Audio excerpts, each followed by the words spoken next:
Hola amigos, bienvenidos a una nueva edición de nuestra serie La Gran Revelación.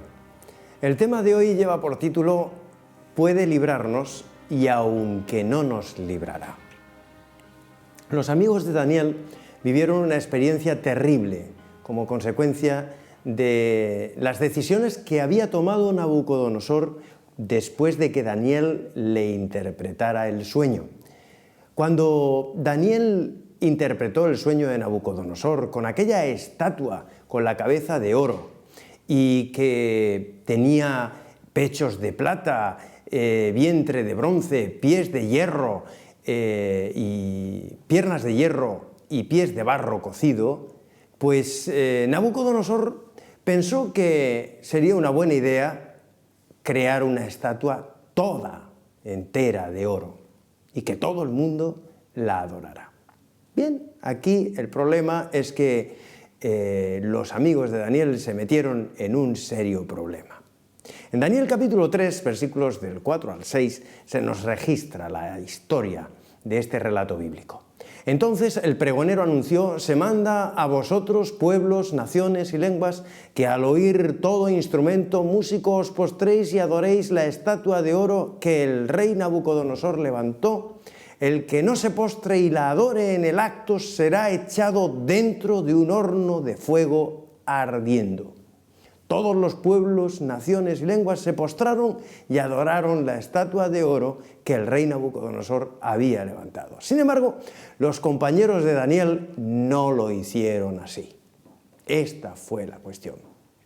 El tema es que se mantuvieron firmes, decidieron que no iban a adorar la estatua.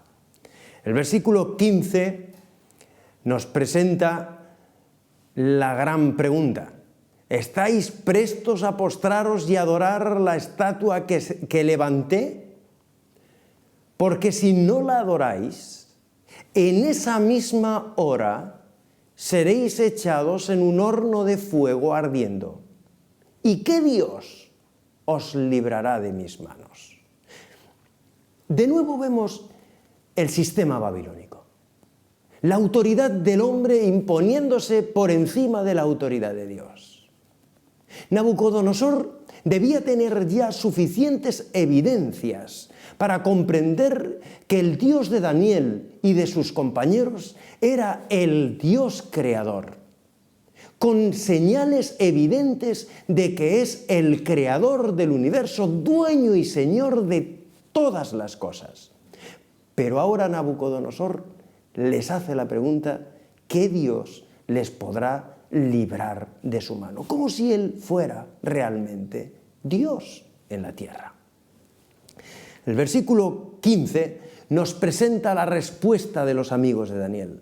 Nuestro Dios, a quien honramos, puede librarnos del horno de fuego, y de tu mano nos librará. Y aunque no nos librara, oh rey, sepas que no adoraremos a tu Dios ni la estatua que has levantado. Los amigos de Daniel son echados al horno de fuego. Un horno de fuego que había sido calentado 10 veces más de lo normal, para que de alguna manera pudiera haber un ejemplo de lo que no se puede hacer: desobedecer la voz de la autoridad. Pero se espantó, y se espantó porque habían sido 3 los jóvenes que habían sido echados al horno de fuego, y ahora hay 4. Y nos encontramos en el versículo 24 y 25 del capítulo 3 con la pregunta: ¿no echaron 3 varones atados dentro del fuego? Ellos respondieron al rey: es verdad, oh rey. Agregó él: yo veo 4 varones sueltos que se pasean en el fuego sin sufrir ningún daño. Y el parecer del cuarto es semejante a un hijo de los dioses. Tremenda historia. Nabucodonosor está viendo que efectivamente sí hay un Dios que les iba a librar de la mano, de la opresión. Porque efectivamente nosotros tenemos un Dios que trasciende en poder y en voluntad sobre cualquier otro Dios que pueda crear el hombre o cualquiera de las criaturas que han sido creadas. El testimonio de aquellos jóvenes era un testimonio tremendo, era un testimonio que iba a cambiar la vida de Nabucodonosor, pero no evitó las consecuencias de su pecado. Su imperio sería tomado por los medos y los persas. La advertencia contra la adoración de la bestia es la advertencia más urgente que nosotros tenemos encontrada en el libro del Apocalipsis. Hoy vamos a hablar de la bestia que se nos presenta en el libro de Apocalipsis, la bestia de Apocalipsis capítulo 13. En Apocalipsis 1:1 se nos presenta en primer lugar cuál es el plan de Dios en esa revelación. La revelación de Jesucristo que Dios le dio para manifestar a sus siervos las cosas que deben suceder pronto y la declaró por medio de su ángel a su siervo Juan. Debemos entender cuál es el propósito del libro del Apocalipsis. El versículo 1 nos lo describe con una claridad extraordinaria. Nos presenta diciendo que el libro del Apocalipsis es la revelación de Jesucristo. No nos presenta que es la revelación de una serie de acontecimientos o de secuencias. La protagonista de Babilonia no es la mujer ramera. La protagonista de la historia del Apocalipsis no son las evidencias de las consecuencias que ocurren por no obedecer el plan de Dios. El protagonista del libro de Apocalipsis es el Cordero de Dios que quita el pecado del mundo. Es la revelación de Jesucristo. Y para entender adecuadamente el libro de Apocalipsis, si queremos realmente descubrir en profundidad una transformación en nuestras vidas estudiando las profecías, debemos seguir el libro de Apocalipsis tras las huellas de Jesús, porque esta es la revelación de Jesucristo. Es urgente que el pueblo de Dios comprenda el mensaje de los tres ángeles y viva en consecuencia a esa verdad presente. Vamos a ver este mensaje. Vamos a ver estos tres ángeles en sus mensajes claramente definidos. Primer mensaje, el mensaje del primer ángel. Apocalipsis 14, versículos 6 y 7. Vi volar por en medio del cielo a otro ángel que tenía el evangelio eterno para predicarlo a los moradores de la tierra, a toda nación, tribu, lengua y pueblo, diciendo en alta voz: temed a Dios y dadle gloria, porque la hora de su juicio ha llegado, y adorad a aquel que hizo los cielos, el mar y las fuentes de las aguas. Así que vemos un primer ángel. El mensaje de este primer ángel es claro. Ha llegado la hora de su juicio.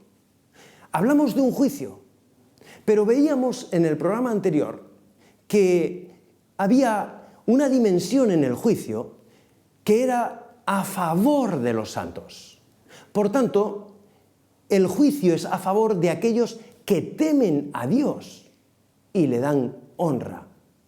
Es a favor de aquellos que reconocen y comprenden que Dios es el creador del cielo y de la tierra, del mar y de todas las cosas que en ellos hay. Es decir, ese juicio es un juicio de adoración. Es un juicio que está basado y centrado en las evidencias de aquellos que han aceptado que la autoridad no viene impuesta por el hombre, que la vida no se sustenta por la iniciativa del hombre, sino que se sustenta por la iniciativa, el poder y el plan de un Dios que es el Creador. El mensaje del segundo ángel nos presenta que ha caído Babilonia, porque ha dado a beber a todas las naciones del vino del furor de su fornicación. Y aquí Juan está haciendo un paseo por toda la historia. Recordemos, encontrábamos que el sistema babilónico tenía su origen en Nimrod, el hombre más poderoso de toda la tierra. Semiramis, que era su mujer, y que había establecido toda la secuencia de adoración falsa. Por tanto, todo el paganismo que surge a raíz de la Torre de Babel, es decir, en la llanura de Sinar, es decir, en Babilonia, que significa confusión, lleva también en el libro de Daniel a recordar que con los vasos del templo de Dios, con una de las copas del templo de Dios, la gran ramera va a dar a beber del vino de su fornicación a todas las naciones. Y esa confusión, esa ideología de cristianismo basado en la autoridad del hombre ha caído. Este es el mensaje del segundo ángel. Ha caído Babilonia. Y ha caído precisamente porque ha blasfemado contra Dios. Porque ha utilizado los utensilios del templo de Dios para dar a beber de ese vino fornicario a todas las naciones. En Apocalipsis 14, los versículos 9 y 10, nos va a presentar el mensaje del tercer ángel, en el cual se nos describe: si alguno adora a la bestia y a su imagen, y recibe la marca en su frente o en su mano, él también beberá del vino de la ira de Dios. Repasando la historia del libro de Daniel y centrándonos en la visión de las bestias de Daniel 7, recordaremos aquella bestia terrible, con dientes de hierro, espantosa, temible, en la cual además surge un cuerno pequeño. Pues bien, hay una bestia que también vamos a encontrar en Apocalipsis y que tiene una correspondencia extraordinaria con aquella otra bestia de la visión de Daniel. Este mensaje solo podrá ser proclamado por aquellos que estén llenos del amor de Dios y que por lo tanto tengan el testimonio de Jesucristo. No podremos llegar a una comprensión plena de este mensaje de los tres ángeles si no hemos abrazado el trono de la gracia, el perdón de Jesús, y hemos acudido ante ese trono llenos de gracia y de amor, no solo hacia Dios, sino también hacia nuestros semejantes. Lo que denominaríamos la gracia derivada. De gracia recibisteis, dad de gracia. Es fácil, resulta cómodo comprender el amor de Dios y el perdón de Dios cuando se trata de mi vida. Pongamos un ejemplo. Haya sido tu vida lo que haya sido, Dios te perdona. Solamente tienes que presentarte ante Él y decirle: Señor, yo acepto tu perdón. Muy bien. Ahora, pongámonos el termómetro y midamos nuestra temperatura espiritual. Si yo he sido perdonado por Dios y he comprendido el perdón de Dios, Dios me ha dotado de la capacidad de perdonar a mi prójimo. Ahora, si mi prójimo está pecando contra mí, esa capacidad de perdonar ha sido instalada por Dios en mi corazón. Cuando yo tengo la capacidad de perdonar a los demás como un don nacido de Dios, entonces es cuando he entendido la gracia. Entonces es cuando he comprendido el mensaje de los tres ángeles. Vamos a verlo en detalle. El libro de Apocalipsis solo presenta dos grupos de personas. Un grupo que adora al Creador, es decir, un grupo que vive por el poder del Espíritu Santo dentro de ellos. Es el Espíritu de Dios el que gobierna sus vidas. Y otro grupo, el grupo que adora a la bestia, es decir, el grupo que tiene la autoridad del hombre, que se erige en el juez del hombre, el que establece las normas y los criterios de condenación. No hay otro grupo, no existe un tercer grupo al que nosotros podamos acogernos. O nos acogemos a los criterios del perdón de Dios, o nos acogemos a los criterios de la autoridad y la tiranía humana, del sistema babilónico, de la confusión del hombre. Apocalipsis 12, versículo 1, nos presenta la famosa bestia que está en simetría con la bestia de Daniel 7. Dice, me paré sobre la arena del mar y vi subir del mar una bestia que tenía 7 cabezas y 10 cuernos. Sobre sus cuernos 10 diademas y sobre sus cabezas nombres de blasfemia. La bestia que vi era semejante a un leopardo, sus pies como de oso, su boca como boca de león, y el dragón le dio su poder, su trono y su autoridad. Recordemos cómo eran las bestias de Daniel 7. Recordamos que la primera bestia era un león, la segunda bestia era un oso, la tercera era un leopardo con 4 cabezas y la cuarta bestia era una bestia fea, terrible, horrorosa, espantosa, que tenía dientes de hierro. Pues bien, fijémonos que esta bestia que nos describe Apocalipsis 13 tiene elementos de todas aquellas bestias que Daniel ha visto en su visión. Repasemos esta diapositiva. La bestia que vi era semejante a un leopardo, una de las bestias que había visto Daniel. Sus pies como de oso, o sea, camina con la misma celeridad, con la misma estrategia como lo hizo Medo-Persia. Su boca como boca de león, es decir, va a hablar con la autoridad con la que hablaba Nabucodonosor, erigiéndose Dios en la tierra, erigiéndose yo soy Dios y todas las naciones tendrán que postrarse ante mí. Y así fue que hizo erigir una estatua toda de oro para que todo el mundo se postrara ante ella y la adorara. Esta bestia tiene esa característica. Y el dragón le dio su poder, su trono y su autoridad. Bien, a partir de aquí, dice, se le permitió combatir a los santos y vencerlos. También se le dio autoridad sobre toda tribu y pueblo, lengua y nación, y la adorarán todos los habitantes de la tierra cuyos nombres no están escritos en el libro de la vida del Cordero. Así que estamos viendo que realmente esta bestia está fundamentada sobre el sistema babilónico, es decir, sobre un sistema de autoridad de hombres y no sobre el sistema de autoridad de Dios.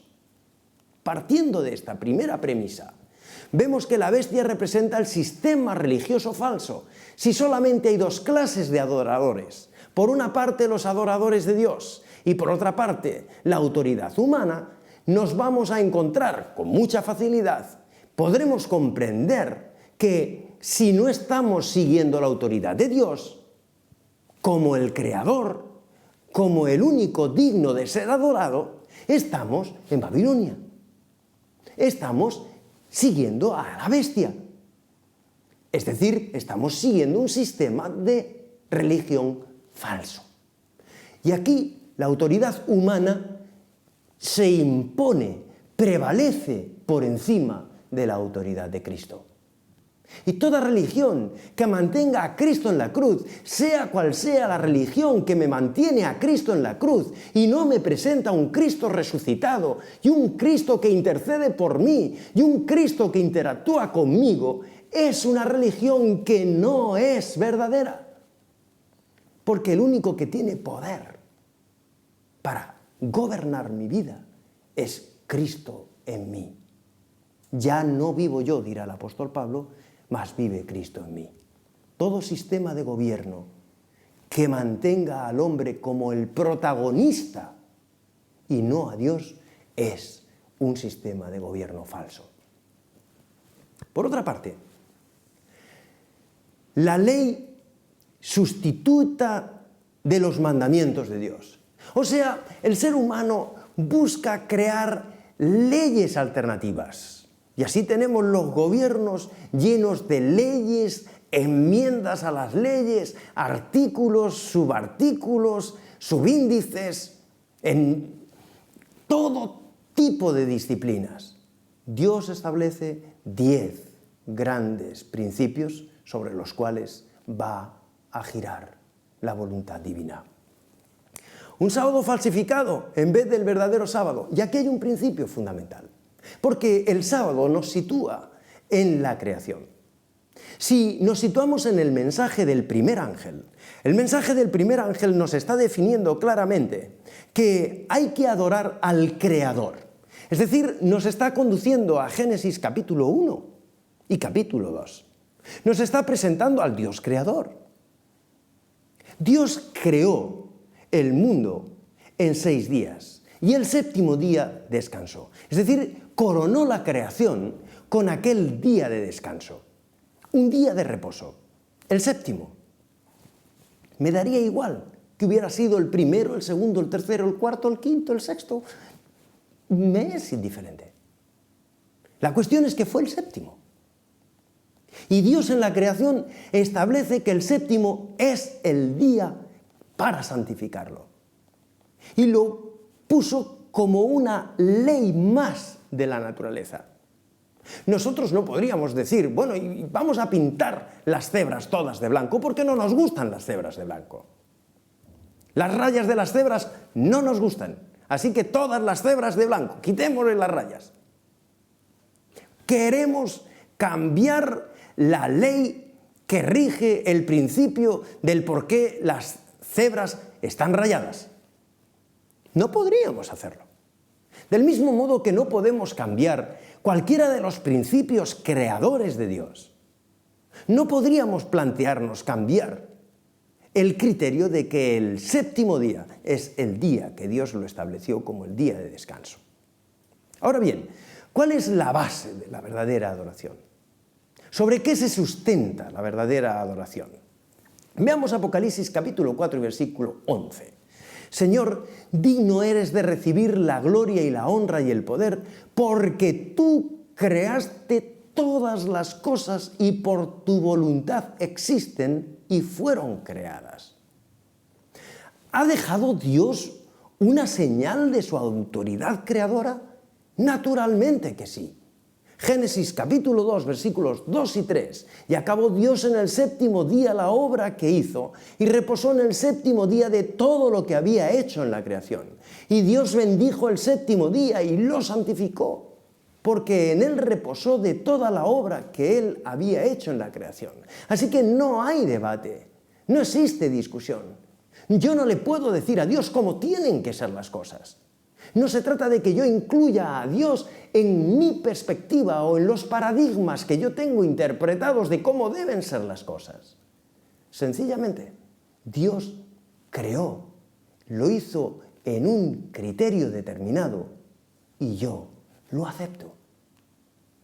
La ley de Dios es la promesa que garantiza el poder de Dios obrando en el corazón de los verdaderos adoradores que reconocen que son justificados por la muerte de Jesucristo. Y aquí hay un nuevo principio que necesitamos entender. La ley de Dios no es la condición para que yo llegue a Jesús. Es el resultado de estar en Cristo. Es el resultado de haber comprendido que Él es mi Creador. Cuando yo soy ciudadano de un país, no me cuestiono las leyes del país, las acepto. Si no estoy de acuerdo con ellas, podré enviar una solicitud al gobierno y plantear mis propuestas. Lo que no puedo hacer, bajo ningún concepto, es incumplirlas, porque seré multado, seré condenado. Aquí ocurre exactamente igual. Si nosotros somos ciudadanos de este universo creado por Dios, Dios ha establecido esas leyes, pero no las ha establecido para condicionarnos o limitarnos, sino que nos está presentando una dimensión maravillosa. Mira, cuando tú hayas entendido que yo soy tu creador, cuando tú hayas comprendido que yo soy tu Dios, que te he sacado de tierra de esclavitud, cuando hayas llegado a esa comprensión, van a pasar cosas en tu vida. Mira, no tendrás dioses ajenos delante de ti.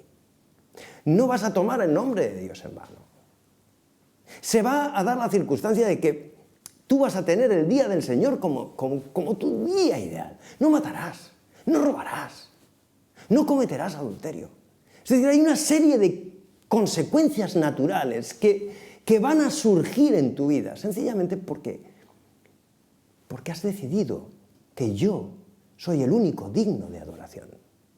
Porque has decidido que tu vida tiene sentido solo cuando la haces depender de mí, que soy tu creador. Volvamos al Edén. La gran tentación fue que obtendrás la sabiduría de Dios y serás como Dios. Y conocerás el bien y el mal. Así que no vas a necesitar a Dios para nada. Este es el gran problema.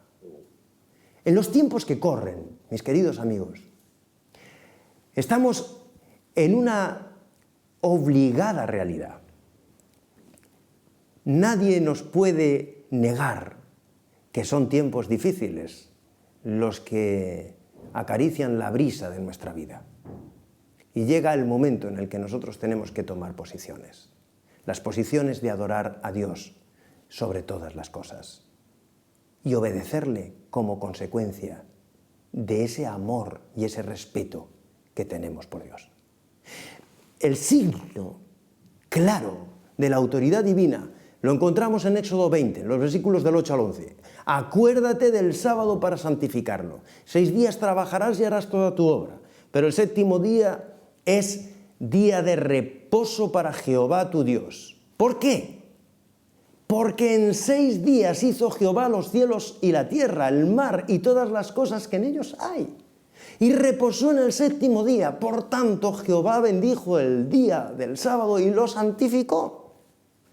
Es decir, Apocalipsis, en el capítulo 14, en el mensaje del primer ángel, me está diciendo que adoremos a aquel que hizo los cielos, la tierra, el mar, las fuentes de las aguas. Más aún, Dios en el pasado había hablado muchas veces y de muchas maneras a nuestros padres mediante los profetas. Pero en los últimos días nos habla por medio del Hijo, a quien constituyó heredero de todo, por medio de quien hizo los mundos. El Hijo es el resplandor de su gloria, la misma imagen de su ser real, el que sostiene todas las cosas con su poderosa palabra. Ahora yo quiero creer en la gracia de Dios. Ahora yo quiero creer que mis pecados son perdonados. Me hace bien saber que haya pasado lo que haya pasado en mi vida, Dios me perdona. Hasta aquí todo bien. Pero esta evidencia trae consigo la aceptación de que ese mismo Redentor que ha muerto por mí tiene un principio para que se sustente en el tiempo esa fe, para que esa fe no cambie en ningún momento, para que yo no me desestabilice, para que yo no viva por mi fe personal, sino por la fe de Cristo, el testimonio de Jesús en mi vida. Y para que yo pueda tener una fe estable, tengo que saber las razones por las cuales adoro a Jesús. Yo adoro a Jesús no porque ha muerto solamente por mí, sino porque Él me creó, porque Él es el dueño y señor de todas las cosas y porque hace de mí una nueva creación, porque Él venció a la muerte. Si simplemente te quedas en la cruz, si simplemente ves a un Cristo crucificado, no podrás adorarle, porque entonces estarás viendo un Cristo muerto, un Cristo vencido. La victoria del cristiano se centra en que podemos tener el privilegio de adorar a un Dios que ha vencido a la muerte. Después de efectuar la purificación de nuestros pecados, se sentó a la diestra de la majestad en las alturas. Y les di también mis sábados para que fueran por señal entre yo y ellos, para que supieran que yo soy Jehová que los santifico. Y este es el sello de Dios que está en el corazón de su ley. El sello de Dios contiene su nombre, contiene su título y contiene su territorio. Jehová tu Dios, creador de los cielos y de la tierra. El sello de Dios hace contraste con la marca de la bestia. Nos vemos el próximo programa.